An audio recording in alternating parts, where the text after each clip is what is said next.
بسم اللہ الرحمن الرحیم بسم اللہ الرحمن الرحیم الحمد للہ رب العالمین وبه نستعین والصلاة والسلام على نبینا محمد وعلى آلہ واصحابہ اجمعین اما بعد اعوذ باللہ من الشیطان الرجیم بسم اللہ الرحمن الرحیم ان کید الشیطان کان ضعیفا۔ معزز دینی و ایمانی بھائیوں، محترم بزرگوں، دوستوں، پیارے بچوں، جنات اور شیاطین کی حقیقت، ان کی دنیا، اس کے تعلق سے ہمارا ہفتہ واری درس چل رہا ہے۔ پچھلے کچھ حلقات میں، پچھلے کچھ دروس میں جنات اور شیاطین کے ذریعہ انسان کو پہنچانے والی، انسان کے ساتھ کی جانے والی برائی اور حرکت، جادوگری کے تعلق سے چند باتیں آپ کے سامنے بیان کی گئی تھی۔ آج جادو اور جنات کی طرف سے جو بھی تکلیف اور بیماری انسان کو لاحق ہوتی ہے، اس کا علاج ہمارا اسلام، کتاب و سنت ہمیں کیا بتاتے ہیں، اس تعلق سے چند باتیں آپ کے سامنے بیان کرنے کے لیے حاضر ہوا۔ سب سے پہلے اور بنیادی بات، اسلام نے اپنے ماننے والوں کو جو عقیدہ دیا ہے، جو کانسیپٹ دیا ہے، وہ یہ ہے کہ بیماری کوئی بھی ہو، اللہ کے رسول صلی اللہ علیہ وسلم نے ارشاد فرمایا، ما انزل اللہ داء الا وقد انزل له دواء علمه من علمه جهله من جهله۔ اللہ رب العالمین نے کوئی ایسی بیماری اس دنیا پہ نازل نہیں کی جس کی دوا نہ اتاری، یعنی اللہ رب العالمین نے جہاں بیماریوں کو اتارا ہے، وہیں اس کا علاج بھی، اس کی دوا کو بھی اتارا ہے۔ علمہ من علمہ، جس تک وہ علاج پہنچ جاتا ہے اس تک پہنچ جاتا ہے، اور جس تک نہیں پہنچ پاتا اس تک نہیں پہنچ پاتا۔ مطلب یہ ہے کہ بیماری چاہے جسمانی ہو، روحانی ہو، اسلامی شریعت کے مطابق اللہ تعالیٰ نے یہ بیماریاں رکھی ہیں، تو اللہ تعالیٰ نے ان بیماریوں کا علاج بھی بتایا ہے۔ دنیا میں کوئی ایسا مرض نہیں ہے، کوئی ایسی بیماری نہیں ہے جو لا علاج ہو۔ دنیا میں کوئی بھی لا علاج بیماری نہیں ہے۔ اللہ نے ہر بیماری کی دوا نازل کی ہے، ہر دوائی ہر بیماری کے لیے شفا کو بھی اتارا ہے۔ علاج کے تعلق سے گفتگو کرنے سے پہلے چند بنیادی باتیں آپ لوگ ذہن میں رکھیں۔ ایک تو ہوتا ہے بیماری کا علاج بیماری لگنے سے پہلے۔ ابھی آپ بیمار نہیں ہیں، کوئی بھی شیطانی حرکت آپ کے ساتھ نہیں ہوئی ہے، کسی نے آپ کے ساتھ جادو نہیں کیا ہے، ابھی آپ بیماریوں سے، جادوگری سے بالکل پاک صاف ہیں، تو اس سے پہلے ہی، تاکہ بیماری آپ پر نہ لگے، آپ اپنے آپ کا علاج کریں۔ اور ایک علاج ہوتا ہے بیماری لگنے کے بعد، تکلیف پہنچ جانے کے بعد، تو علاج کے دو طریقے ہوتے ہیں۔ پہلا علاج کے تعلق سے پہلی بنیادی چیز یہ ہے کہ جن اور جادوگر کتنے ہی بڑے کیوں نہ ہو جائیں، ہر مسلمان کو یہ عقیدہ رکھنا چاہیے، جن اور جادوگر اور عامل یہ کتنے ہی بڑے کیوں نہ ہو جائیں، دنیا میں ان کی کتنی ہی بولتی کیوں نہ بولتی ہو، لیکن حقیقت میں وہ حقیر ہیں، وہ ذلیل ہیں، وہ انتہائی کمزور ہیں۔ ایک مومن کی ایمانی قوت کے سامنے ان کی کوئی حیثیت نہیں۔ جب ایک مومن یہ عقیدہ اور ایمان رکھتا ہے کہ میرے پاس ایمان کی دولت ہے، جو دولت دنیا کی سب سے قیمتی دولت ہے اور سب سے عظیم پاور ہے، سب سے عظیم قوت ہے، اور یہ شیطانی حملے جو ہوتے ہیں، یہ جنات، یہ جادوگر، یہ عامل لوگ جو بھی شرارت اور حرکت کرتے ہیں مومن کے سامنے، یہ انتہائی کمزور ہے، یہ انتہائی حقیر مخلوق ہیں۔ یہ کتنے بھی بڑے ہو جائیں لیکن ایمان کے سامنے ان کی کوئی بھی نہیں چلتی ہے۔ اور اللہ تعالیٰ نے بھی قرآن مجید میں ایک مومن کو، ایک مسلمان کو یہ عقیدہ دیا ہے، فرمایا ان کید الشیطان کان ضعیفا، شیطان کی چال، اس کی مکر اور اس کی پلاننگ بڑی ہی کمزور ہے، شیطان بڑا ہی کمزور واقع ہوا ہے۔ اور اللہ رب العالمین نے کہا ایک مومن کو ہمت دیتے ہوئے، دلاسا دیتے ہوئے، فرمایا انہ لیس لہ سلطان علی الذین آمنوا، ایمان والے بندوں پر شیطان کا کوئی اختیار نہیں ہے، کوئی پاور نہیں ہے، شیطان کی کوئی بھی نہیں چلتی ہے، شیطان کا کوئی بھی بس نہیں ہوتا ہے۔ وعلی ربہم یتوکلون، ان لوگوں پر جو ایمان لانے کے بعد اللہ پر ہی بھروسہ رکھتے ہیں۔ جس کا ایمان مضبوط ہوتا ہے اس کا شیطان کچھ بھی نہیں بگاڑ پاتا، اس کو کوئی بھی تکلیف نہیں دے پاتا. جس کا اعتماد اور بھروسہ اللہ پر ہوتا ہے شیطان اس کا کچھ بھی نہیں کر سکتا. یہ اللہ نے ہر مومن کو عقیدہ دیا ہے، اللہ کے بارے میں ایمان دیا ہے. اپنے ایمان کے بارے میں یہ کانسیپٹ دیا ہے اسلام نے کہ آپ کا ایمان بڑی پاورفل چیز ہے اور شیطان آپ کا کچھ بھی بگاڑ نہیں سکتا. شیطان کن کا بگاڑتا ہے؟ شیطان کا بس اور کنٹرول کن پر چلتا ہے؟ اللہ نے ارشاد فرمایا انما سلطانہ علی الذین تولونہ والذین هم مشرکون.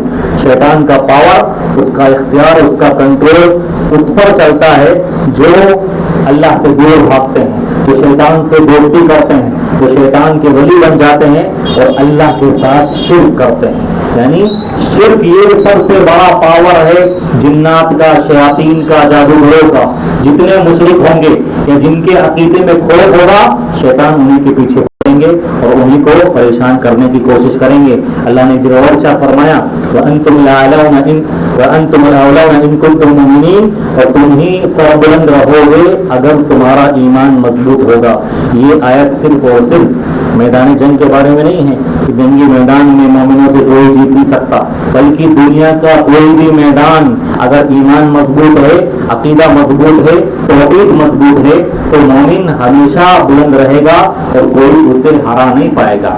اب یہاں سوال پیدا ہوتا ہے کہ اللہ تعالیٰ نے ارشاد فرمایا ہے کہ ایک مومن، ایک مسلمان پر شیطان اور جنات اور جادوگری کا اثر نہیں ہوتا، لیکن پھر کیوں ہم دیکھتے ہیں کہ جادو کا اور جنات اور شیاطین کا اثر مومنوں پر بھی ہو جاتا ہے، بعض دفعہ مسلمانوں پر بھی ہو جاتا ہے اور وہ بھی پریشان ہوتے ہیں. تو اس تعلق سے دوسری بنیادی بات ہر مسلمان مومن کو اپنے ذہن و دماغ میں رکھنی چاہیے کہ اگر شیطان جنات کا کوئی بھی اثر مومن مسلمان پر ہوتا ہے وہ بھی اللہ کی مرضی کے ہی تابع ہے.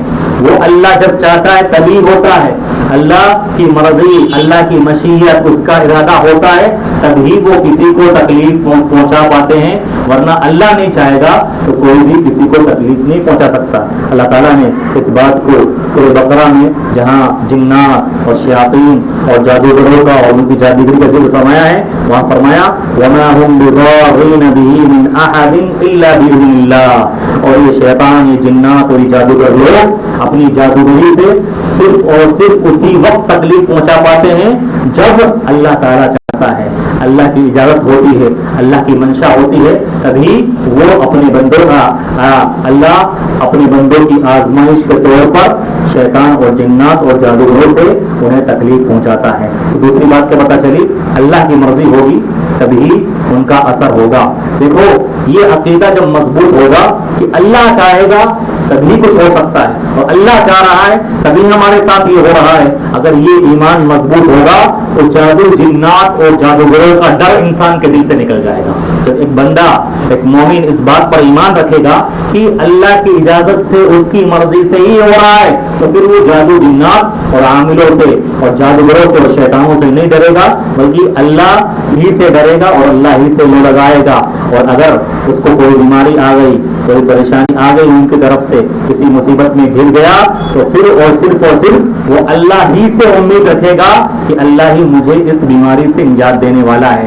پھر وہ عاملوں کے چکر نہیں کاٹے گا، وہ دوسروں کے یہاں نہیں جائے گا، دوسروں سے لوڑ نہیں لگائے گا اور ہر قسم کا بھروسہ دوسروں پر نہیں رکھے گا کہ بھائی یہ علاج کریں گے تبھی ہماری پریشانی دور ہوگی. کیونکہ علاج، بیماری جب اللہ نے اتاری ہے تو علاج کرنے والا بھی اللہ ہے. تو علاج کے تعلق سے دوسری بنیادی بات ہر مسلمان کو اپنے ذہن و دماغ میں رکھنی چاہیے. اور اللہ تعالیٰ نے یہ عقیدہ بار بار ایک مسلمان کو دیا ہے. اللہ کے نبی صلی اللہ علیہ وسلم نے بھی اپنے ماننے والوں کو، اپنی امتیوں کو یہ عقیدہ دیا ہے کہ اللہ کوئی چیز کرنا چاہے تو اسے کوئی ٹال نہیں سکتا، اور اللہ اگر کوئی چیز نہ دینا چاہے، کوئی نقصان نہ پہنچانا چاہے تو کوئی نقصان نہیں پہنچا سکتا. ہم اور آپ ہر فرض نماز کے بعد مشہور دعا پڑھتے ہیں، لیکن حقیقت یہ ہے کہ ہم اس کا معنی اور مطلب نہیں سمجھتے. جس بار اگر معنی اور مطلب سمجھا جائے تو ہمارا ایمان اللہ پر مضبوط ہو جائے. ہر نماز کے بعد مغیرہ بن شعبہ رضی اللہ عنہ ارشاد فرماتے ہیں، بخاری مسلم کی روایت، اللہ کے رسول صلی اللہ علیہ وسلم ہر نماز کے بعد ان کلمات کو دہراتے تھے اور دہرانے کی تلقین تلقین کیا کرتے تھے. کیا ہے وہ کلمات؟ اللہم لا مانع لما اعطیت ولا معطی لما منعت. اللہ جس چیز کو تو روک لے اسے کوئی دینے والا نہیں ہے, اور جو چیز تو دینے والا بن جائے, دینا چاہے تو اسے کوئی روک نہیں سکتا. کتنا اہم عقیدہ ہے جو اللہ تعالیٰ نے دیا ہے. اور اللہ کے رسول صلی اللہ علیہ وسلم نے اپنے چچا زاد بھائی جو بچپن میں چھوٹے تھے, ابن عباس رضی اللہ عنہ کو یہ بنیادی عقیدہ اللہ کے رسول نے بچوں کو سکھایا اپنی امت کے. وَاعْلَمْ أَنَّ الْأُمَّةَ لَوِ اجْتَمَعَتْ عَلَىٰ أَن يَنفَعُوكَ بِشَيْءٍ لَمْ يَنفَعُوكَ إِلَّا مَا قَدْ كَتَبَ اللَّهُ لَكَ. اگر پوری امت, پوری کائنات جمع ہو جائے اور کوئی فائدہ پہنچانا چاہے تو کوئی فائدہ نہیں پہنچا سکتے مگر اتنا ہی جتنا اللہ نے فائدہ انسان کے نصیب میں مقدر میں لکھ دیا ہے.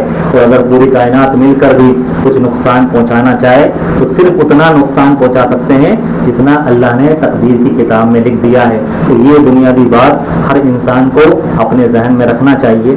اب سوال یہ پیدا ہوتا ہے کہ جب جنات اور شیاطین کا کوئی بس نہیں چلتا مومنوں پر, اور اسی طرح سے یہ سب کے سب اللہ کے حکم کے تابع ہیں, تو اللہ تعالیٰ کیوں تکلیف دیتا ہے؟ اللہ تعالیٰ یہ جنات اور شیاطین کا سایہ کیوں ڈالتا ہے؟ کیوں لوگوں کو جادو چاہتا ہے اللہ تعالیٰ, یا جادو کرواتا ہے, یعنی اس کی مشیت سے جادو ہوتا ہے, جنات اور شیاطین کی مدد سے جادوگر کرتے ہیں تو ایک مومن کو تکلیف ہوتی ہے. تو اللہ تعالیٰ کیا اپنے بندے پر ظلم کرنے والا ہے؟ اللہ تعالیٰ تو فرماتا ہے وَمَا رَبُّكَ بِظَلَّامٍ لِّلْعَبِيدِ, کہ اللہ تعالیٰ اپنے بندوں پر ظلم کرنے والا نہیں ہے. اور ایک جگہ ارشاد فرمایا اللہ تعالیٰ رائی کے دانے کے برابر بھی اپنے بندے پر ظلم نہیں کرتا. تو جب بھی کوئی مومن بندہ مسلمان اس طرح کی پریشانیوں میں گرتا ہے تو اسے کیا لگتا ہے کہ اللہ تعالیٰ نے مجھ پر ظلم کیا ہے, اللہ نے مجھے یہ بیماری ڈال دی, مجھے اس پریشانی میں مبتلا کر دیا. تو جب اللہ تعالیٰ ظلم کرنے والا نہیں ہے اور اللہ تعالیٰ بالکل بھی ظلم نہیں کرتا تو یہ تکلیفیں جو بندوں پر آتی ہے وہ در حقیقت آزمائش کے لیے آتی ہے. اللہ اپنی مشیت سے آزمانا چاہتا ہے, ورنہ ان کی کوئی حیثیت نہیں ہے. اللہ کے نبی صلی اللہ علیہ وسلم پر جادو ہوا, یہودی نے جادو کیا بھائی, اللہ کے سامنے اور مومن بندوں کے سامنے ان کی کوئی نہیں چلتی. اللہ کے نبی صلی اللہ علیہ وسلم سے مظلوم ایمان کس کا ہو سکتا؟ لیکن اللہ کے رسول صلی اللہ علیہ وسلم پر ایک یہودی نے جادو کیا اور اس کا اثر اللہ کے نبی صلی اللہ علیہ وسلم پر ہوا, تو پتہ کیا چلا کہ اللہ کی کوئی نہ کوئی مصلحت رہتی ہے, کوئی نہ کوئی حکمت رہتی ہے. اللہ آزمانا چاہتا ہے, آزمائش کرنا چاہتا ہے, اللہ بندے کے درجات کو بلند کرنا چاہتا ہے, اور اللہ تعالیٰ بندے کو گناہوں سے پاک صاف کرنا چاہتا ہے. اسی وجہ سے یہ آزمائش ہوتی ہے. اللہ کے نبی صلی اللہ علیہ وسلم پر جادو ہوا تو یہ بھی اللہ کی ایک حکمت تھی, مصلحت تھی. اللہ تعالیٰ ایمان کو جانچتا ہے, پرکھتا ہے. عمران بن حسین رضی اللہ عنہ کے بارے میں آتا ہے کہ اللہ کے نبی صلی اللہ علیہ وسلم کی انتقال کے بعد ان پر فالج کا اثر ہو گیا, فالج لکوا ہو گیا, ان پر لکوا ہو گیا. اور لکوا بھی کتنے سال تک رہا؟ 30 سال تک رہا. 30 سال تک اپنے بیڈ پر رہے, 1 سال نہیں, 2 سال نہیں, اور اپنے بیڈ پر ہی سارا کچھ کام ہوتا تھا, ان کا سارا کام. جب بھی صحابہ کرام ان سے ملنے کے لیے آتے تھے روتے تھے, ان کو دیکھ کر روتے تھے. عمران بن حسین رضی اللہ عنہ صحابی رسول, ان کی اتنی بڑی آزمائش. تو عمران بن حسین رضی اللہ عنہ ان کو کہتے تھے کیوں رو رہے ہو بھائی, کیوں رو رہے ہو؟ اللہ کو مجھے آزمانا پسند ہے اور مجھے وہ پسند ہے جو اللہ کو پسند ہے. اللہ کو مجھے آزمانا پسند ہے اور مجھے وہ پسند ہے جو اللہ کو پسند ہے. یعنی میں اس بیماری کو اپنے لیے برا نہیں سمجھ رہا ہوں, اللہ تعالیٰ اس بیماری کے ذریعہ میرے درجات کو بلند کر رہا ہے, میرے گناہوں کی بخشش چاہتا ہے, مجھے آزمانا چاہتا ہے, اور تم لوگ پریشان ہو رہے ہو. تو عمران بن حسین رضی اللہ عنہ صحابی رسول, ان جیسا ایمان کس کا ہو سکتا ہے؟ تو ان کو بھی تکلیف آئی تو اللہ کی مرضی سے آئی, اللہ کی مشیت سے آئی, اللہ کے ارادے سے آئی. ورنہ شیطان اور جنات کے پاس اتنا تھوڑی پاور ہے کہ وہ کسی مومن کو تکلیف پہنچا دے, لیکن اللہ جب چاہتا ہے تو تکلیف آ جاتی ہے. تو یہ عقیدہ, یہ تصور ہر مسلمان مومن کو اپنے سامنے رکھنا چاہیے کہ بیماری اگر آئی ہے تو وہ اللہ کی طرف سے آئی ہے, اللہ کی کوئی نہ کوئی حکمت ہے, کوئی نہ کوئی مصلحت ہے. اور بہت ساری حکمتوں میں سے, مصلحتوں سے آپ کے سامنے بیان کیا جاتا ہے. کبھی کبھی بندہ گنہگار ہوتا ہے, گناہ کے کام جانے انجانے میں ہو جاتے ہیں, پتہ نہیں ہوتا ہے. اللہ چاہتا ہے کہ دنیا میں ہی اس کو گناہوں سے پاک کر دے. جو بھی تکلیف بندے کو پہنچتی ہے اس تکلیف کی وجہ سے انسان کے گناہ معاف کر دیے جاتے ہیں, کیونکہ اللہ جانتا ہے دنیا کی ایک نعمت